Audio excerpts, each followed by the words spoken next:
بسم اللہ الرحمن الرحیم۔ حکیم الامت مولانا اشرف علی تھانوی صاحب رحمۃ اللہ علیہ کا غیر ضروری چیزیں رکھنے سے پرہیز۔ حضرت والا وقتاً فوقتاً اپنی مملوک چیزوں کا جائزہ لیتے رہتے ہیں اور ان میں سے جو چیزیں ضرورت سے زائد نکلتی ہیں ان کو اپنی ملک سے خارج فرماتے رہتے ہیں اور فرمایا کرتے ہیں کہ مجھ کو تو زائد از حاجت چیزوں کا اپنی ملک میں ہونا بھی موجب وحشت ہوتا ہے، اور محض اس تصور سے بھی قلب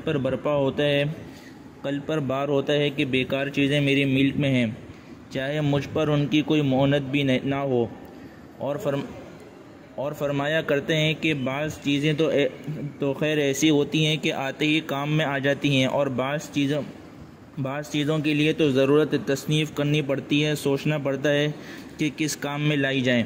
چنانچہ جو چیزیں ایسی ہوتی ہیں ان کو اگر گھروں میں ضرورت ہو تو گھروں میں دے دیتا ہوں، ورنہ بیچ ڈالتا ہوں۔ غالباً مولوی شبیر احمد صاحب کہتے تھے کہ حضرت امام بخاری رحمۃ اللہ علیہ بھی ہدیتاً آئی ہوئی چیزوں میں سے جو چیزیں زائد از حاجت ہوتی تھیں ان کو فروخت فرما دیا کرتے تھے۔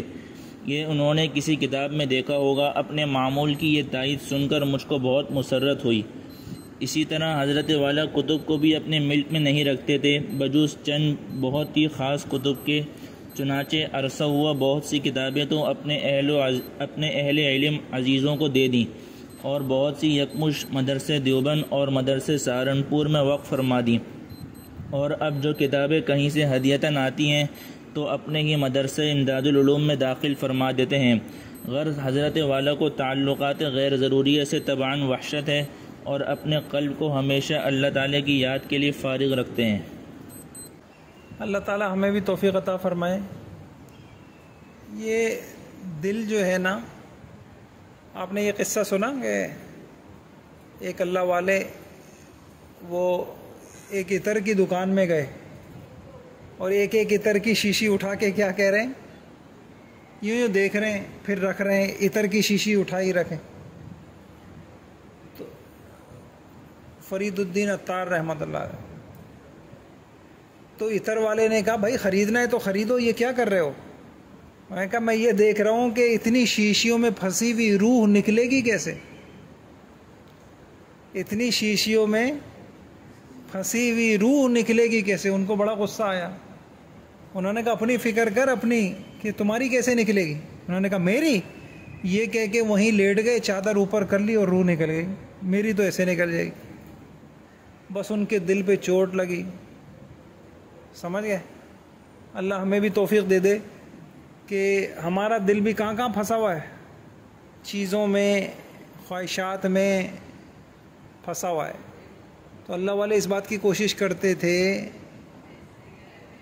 یہ حضرت خواجہ صاحب کی نا وہاں جو بیعت کرتے تھے، اس کے بعد اسباق ملتے تھے، تو دعا لکھی، اے اللہ جمعیت ظاہری اور باطنی نصیب فرما۔ جمعیت،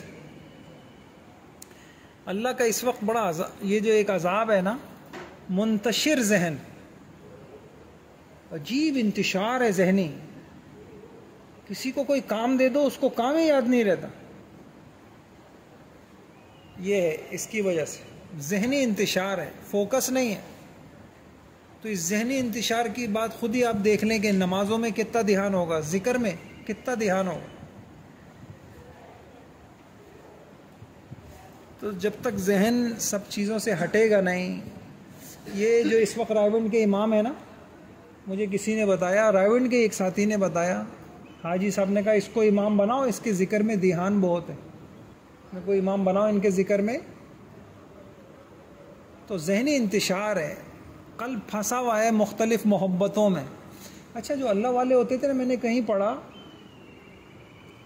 جو لوگ خانقاہوں میں جاتے تھے اللہ اللہ سیکھنے کے لیے، تو کہتے تھے انس کسی بھی دنیا کی چیز سے انس نہیں ہونا چاہیے،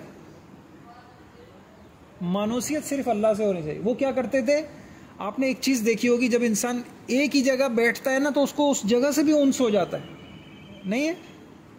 مسجد میں دیکھو نا، لڑائیاں شروع ہو جاتی ہیں، ایک آدمی کسی مخصوص جگہ، تو وہ خانقاہوں میں کسی مرید کو، ذاکر کو ایک کونے پہ بھی نہیں بیٹھنے دیتے، تاکہ وہ اتنا انس بھی کسی چیز سے پیدا، انس کس سے ہو؟ صرف اللہ سے۔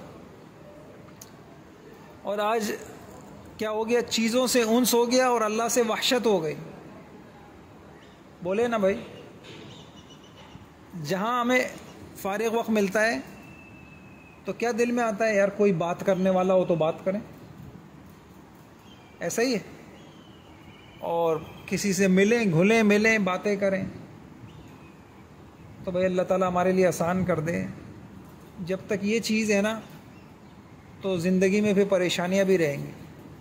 جب ایسا ہونے لگ جائے نا کہ انسان میل جول سے گھبرائے کہ مجھے تنہائی ملے اور میں اللہ کو یاد کروں، اور انسان اس اعتبار سے خوش ہو، تو پھر بات بنے گی بھائی. صحیح ہے. تو کرنا شروع کر دیا آپ لوگوں نے ذکر؟ کس کس نے شروع کیا؟ سچ سب